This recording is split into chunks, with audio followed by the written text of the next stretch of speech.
en vos rangs, titres et qualités.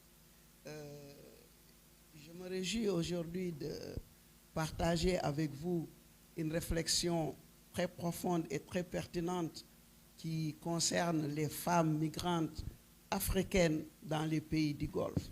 Un sujet qui mérite toute une attention et qui, nous, en tant que partenaires sociaux, parce que nous sommes du monde syndical, du monde du travail, devrais-je dire. Et je pense que quand on parle de droit, nous sommes interpellés. Notre mission, la défense, la promotion et la protection des droits nous impose de s'interroger à ces sujets-là qui sont pour la plupart un peu invisibles dans le champ de la communication, il faut le dire. Elle a tout le mérite de IPAR avec son partenaire OSIWA de s'interroger à cette thématique et d'en faire une étude qui pourra éclairer les lanternes des acteurs, des décideurs, mais aussi de tout le mouvement social qui s'active depuis lors sur le terrain des droits et de la protection des droits des migrants et de tous les travailleurs migrants aussi.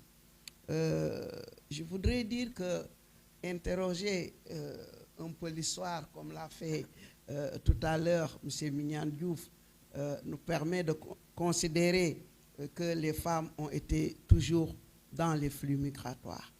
Mais actuellement, nous avons constaté qu'il y a ce qu'on appelle la féminisation et même la juvénilisation de la migration. Et cela nous interpelle parce que nous avons l'habitude de le dire. Dans en fait, ce mouvement, ce flux migratoire, ces deux cibles sont considérées comme des cibles qui méritent beaucoup de protection. C'est en fait des cibles un peu précaires, si je peux dire, et très fragiles dans les flux migratoires. Les femmes qui ont un peu perçu l'importance du pouvoir économique sont aujourd'hui des acteurs de la migration à part entière. Et dans la migration internationale, elles occupent une part très importante. Mais sur ce chemin de la migration, c'est des femmes qui rencontrent beaucoup de difficultés.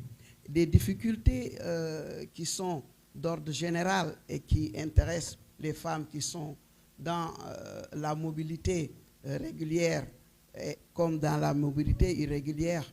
Mais cette étude s'interroge à un cible spécifique, c'est-à-dire les femmes qui vont dans les pays du Golfe. Et ces femmes rencontrent des difficultés qui sont liées d'abord à la législation de ces pays-là. Vous savez, dans la législation du travail de ces pays, le travail domestique n'y figure pas. Donc, c'est une activité économique non normée, donc qui s'exerce en marge de tout règlement. Donc, c'est le premier aspect qui fonde la vulnérabilité de cette main-d'œuvre.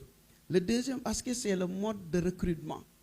Parce qu'il a souligné tantôt, ces femmes se déplacent dans le cadre de contrats qu'elles ne maîtrisent pas. Et des contrats où le salaire qui est mis, l'activité professionnelle qui est mise ne sont pas respectées une fois qu'elles se trouvent dans ces pays-là.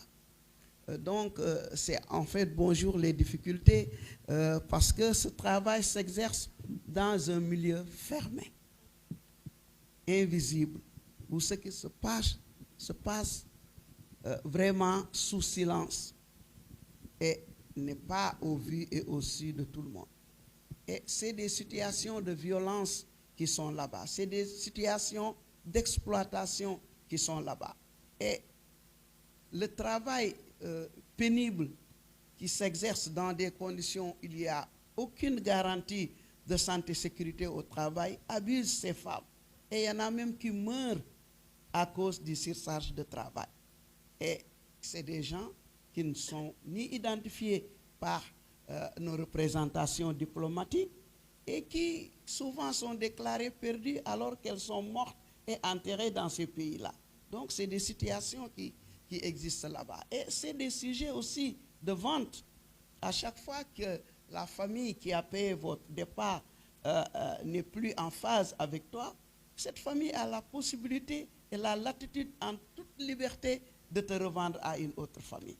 Donc c'est des situations qui sont observées là-bas.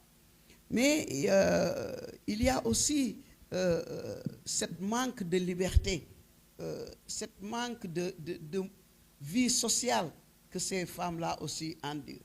Parce qu'enfermées, n'ayant pas de contact avec l'extérieur, Mignane l'a dit tantôt, le système kafala, qui permet à votre employeur de confisquer tout ce que vous avez comme document administratif, mais aussi vos téléphones et trucs. Vous ne pouvez pas téléphoner, vous ne pouvez pas toucher votre famille, vous ne pouvez pas sortir pour voir d'autres gens et échanger même ou trouver de l'aide. Donc vous êtes entre les quatre murs à travailler 24 heures sur 24 et vraiment c'est en fait une situation inhumaine que nous observons au niveau de ces pays-là avec ces femmes-là. Donc merci à IPAR de vouloir rendre visible ces conditions de vie et de travail de nos sœurs africaines dans ces pays-là et je pense qu'une suite sera donnée à cette étude. Mais terminer par dire tout simplement que nous, mouvement syndical, on s'est intéressé à cette situation.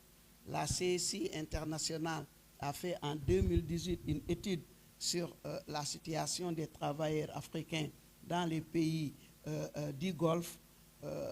Ici, au niveau du Sénégal, nous avons eu à organiser un sitting pour déplorer les conditions de vie et de travail des Africains dans les pays des Émirats arabes unis et nous avons même déposé un mémorandum au niveau de l'ambassade des Émirats arabes unis et au niveau de nos ministères, le ministère des Affaires étrangères et le ministère de l'Intérieur pour leur demander d'être plus vigilants sur la situation de cette main-d'œuvre-là qui se déplace.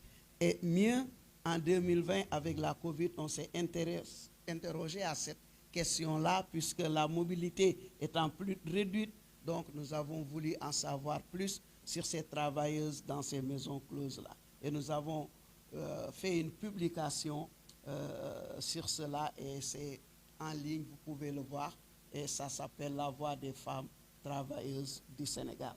Donc cela est aussi à votre disposition. Et après cette étude, nous avons vu qu'il fallait agir et nous avons mis en place un réseau que Madame le ministre connaît bien. C'est le réseau d'appui aux femmes et enfants en migration qui s'occupe spécifiquement de ces femmes migrantes au niveau du Sénégal, mais aussi de nos femmes migrantes qui sont dans d'autres pays et qui exercent le travail domestique. Donc,